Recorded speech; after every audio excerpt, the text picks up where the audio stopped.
Actually, Admar, walang kwenta yung hearing kanina. Walang kakwenta-kwenta. Pinanood ko, halos makatulog na nga ako dun sa hearing. Kala ko naman may magaganap o may sasabihin na sasabihin mong sensitibo o delikado. Wala eh. Kasi ang una dyan, alam mo, tama yung binanggit ni Congressman Marcoleta at sinundan to ni Congressman Pids Garbin. Di ba ang sabi nila, teka lang, kala ko ba meron na tayong form and substance? Bakit ngayon, parang nagtatanong tayo at parang fishing expedition?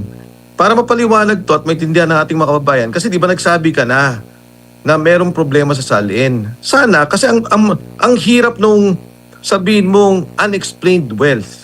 Isang napakalaking usapin na hindi mo maipaliwanag ang iyong yaman. Sana sa umpisa pa lang sinabi nila, meron kang bahay, o meron kang kotse, o meron kang ganitong bank account na hindi mo dineklara. Ang kaso wala eh. Ang ginawa nila, nagpresenta sila. O anong unang mali? Ang unang mali, ang violation ni VP Inday Sara ay nung siya ay Vice President. So ang ibig sabihin from 2022 hanggang sa ngayon, dapat ipinakita nila na meron siyang mga ginawang mali, illegal, o mga pondo na hindi maipaliwanag. Ginawa ninyo 2005. Pagkatapos, ang pangalawang nakita kong mali doon, transactions. Yung pasok at labas ng pera. Aba, umabot nga ng 6 na bilyon. Pero ano yung ginawa ni Congressman Lasal kanina, si Bert? Kasama yan ni B.H. Herrera sa bagong henerasyon party list. No? Ang tanong niya, sabi niya, si Bong Suntay pa lang nagtanong nito. Sabi niya, teka lang, magmula nung 2022, kung kailan siya naging Vice President, ilan yung pumasok at lumabas na pera? Sinabi, sinuma total, 2022, 40 million, 2023, 13 million, 2024, about 3.7 million, tapos 1 million 2025.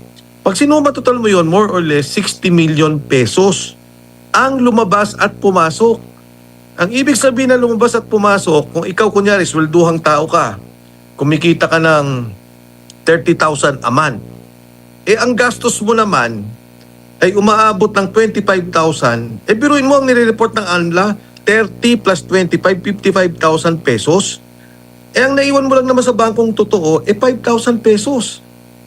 Okay.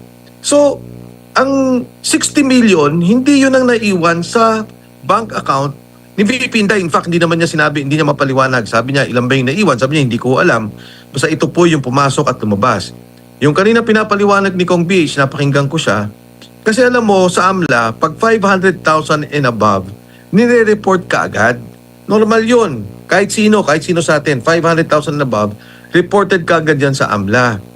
Yung sinasabi nila na suspicious transaction, unang-una, ang mga politiko, o kahit ako, hindi na ako sa gobyerno, parati kami may reporting. Kasi formerly with government, so merong mga reporting na mahigpit ang aming sinasabi nating standard o yung batayan para dito sa AMLA.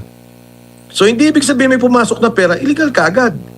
Diba? Katulad, narinig ko yung binanggit ni Kong BH, paano kung may nag-ibenta o binigyan ka ng pera ng tatay mo o kung sino man, o may nabenta lupa, naghati-hati kayo, o may isa kang negosyo na meron kang dividendo. So, yun yung mga nangyari kanina. Pero ang mabigat dito, again, babalikan ko, 60 million pesos lang ang in and out na from 2022 hanggang sa ngayon na kung saan siya ay Vice President. Yung maleta, di ba, sinabi ng mga Marines, isang maleta nga na malaking-malaki, yung extra large nila, 70 million pesos. Isang maleta lang yun.